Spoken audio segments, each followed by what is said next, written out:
ಚಂಡಮಾರುತ ಪರಿಣಾಮದಿಂದ ಚೆನ್ನೈ ಪುದುಚೇರಿ ಬಳಿಯ ಕಡಲು ಪ್ರಕ್ಷುಬ್ಧಗೊಂಡಿದೆ. ಕಡಲಲ್ಲಿ ಅಲೆಗಳು ಬೋರ್ಗರೆಯುತ್ತಿದ್ದು ಮೀನುಗಾರಿಕೆ ಬೋಟ್ಗಳು ದಿಕ್ಕಾಪಾಲಾಗಿವೆ. ಚಂಡಮಾರುತ ಅಪ್ಪಳಿಸಿದ ಮೇಲಂತೂ ವರುಣಾರ್ಭಟ ಇಮ್ಮಡಿಯಾಗಿದೆ.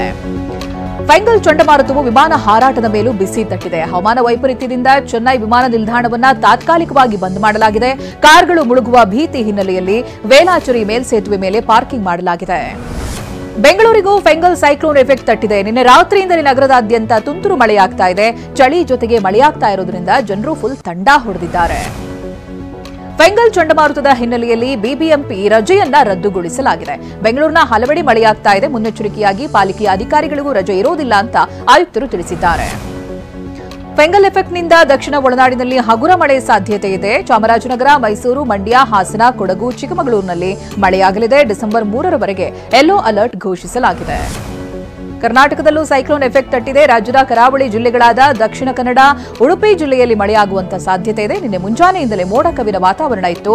ಹವಾಮಾನ ಇಲಾಖೆ ಅಲರ್ಟ್ ಘೋಷಿಸಿದೆ.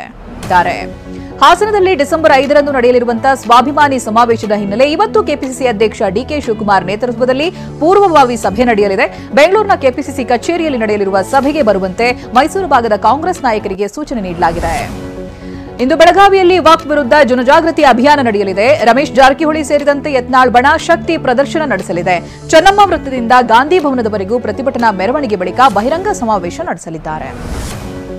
ಬೆಳಗಾವಿ ನಗರದಲ್ಲಿ ಮನಕಲಕುವ ಘಟನೆ ನಡೆದಿದೆ. ಸರ್ಕಾರಿ ನೌಕರಿಯಲ್ಲಿದ್ದರೂ ಪಾಪಿ ಮಗ ಬಸವಂತ ಗೌಡರ್ ತನ್ನ ತಾಯಿಯನ್ನ ತಬ್ಬಲಿ ಮಾಡಿದ್ದಾನೆ. ತಾಯಿ ಚೆನ್ನಮ್ಮರ ಬಳಿ ಇದ್ದ 120 ಗ್ರಾಂ ಚಿನ್ನ ಹಾಗೆ ಆಸ್ತಿಯನ್ನ ಕಸಿದುಕೊಂಡು ತಾಯಿಯನ್ನ ಒಬ್ಬಂಟಿಯನ್ನಾಗಿಸಿದ್ದಾನೆ. ಸದ್ಯ ತಾಯಿ ವೃದ್ಧಾಶ್ರಮದ ಪಾಲಾಗಿದ್ದಾರೆ. ತುರುವೇಕೆರೆ ತಾಲೂಕಿನ ಕಾಳಪ್ಪನಪಾಳ್ಯ ಗೇಟ್ ಬಳಿ ಗಾಂಜಾ ಸಾಗಿಸ್ತಾ ಇದ್ದ ಕದೀಮನನ್ನ ಅರೆಸ್ಟ್ ಮಾಡಲಾಗಿದೆ. ಚಿಕ್ಕನಾಯಕನಹಳ್ಳಿ ತಾಲೂಕಿನ ಗೋಡೆಗೆರೆ ಗ್ರಾಮದ ನರೇಶ್ ಎಂಬಾತನನ್ನ ಅಬಕಾರಿ ಪೊಲೀಸರು ಬಂಧಿಸಿದ್ದಾರೆ. 255 ಗ್ರಾಂ ಹಸಿ ಗಾಂಜಾ ಜಪ್ತಿ ಮಾಡಲಾಗಿದೆ. ಕಗ್ಗಂಟಾಗಿ ಉಳಿದಿದ್ದ ಮಹಾರಾಷ್ಟ್ರ ಸರ್ಕಾರ ಕೊನೆಗೂ ಮುಹೂರ್ತ ಕೂಡಿ ಬಂದಿದೆ. ಡಿಸೆಂಬರ್ 5ರಂದು ಸಂಜೆ 5 ಗಂಟೆಗೆ ಆಜಾದ್ ಮೈದಾನದಲ್ಲಿ ಮಹಾಯುತಿ ಮೈತ್ರಿಕೂಟದ ನೂತನ ಸರ್ಕಾರ ರಚನೆಯಾಗಲಿದೆ. ನೂತನ ಸರ್ಕಾರದಲ್ಲಿ ಬಿಜೆಪಿ ನಾಯಕರು ಸಿಎಂ ಆಗಲಿದ್ದಾರೆ. ಶಿವಸೇನೆ ಹಾಗೆ ಎನ್ಸಿಪಿಗೆ ಉಪಮುಖ್ಯಮಂತ್ರಿ ಪಟ್ಟ ಸಿಗಲಿದೆ ಅಂತ ಹೇಳಲಾಗ್ತಾ ಇದೆ.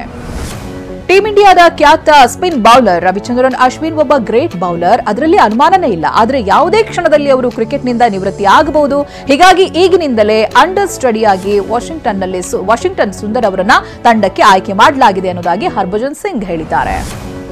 2025ರ ಚಾಂಪಿಯನ್ಸ್ ಟ್ರೋಫಿಯಲ್ಲಿ ಹೈಬ್ರಿಡ್ ಮಾದರಿಯನ್ನ ಆಡಿಸಲು ಕೊನೆಗೂ ಪಾಕಿಸ್ತಾನ ಕ್ರಿಕೆಟ್ ಮಂಡಳಿ ಒಪ್ಪಿಗೆಯನ್ನ ಸೂಚಿಸಿದೆ. ಭದ್ರತಾ ಲೋಪದ ಕಾರಣ ಪಾಕಿಸ್ತಾನದಲ್ಲಿ ನಡೀತಾ ಇರುವಂತಹ ಪಂದ್ಯಗಳಲ್ಲಿ ಆಡುವುದಕ್ಕೆ ಭಾರತ ಒಪ್ಪಿಲ್ಲ.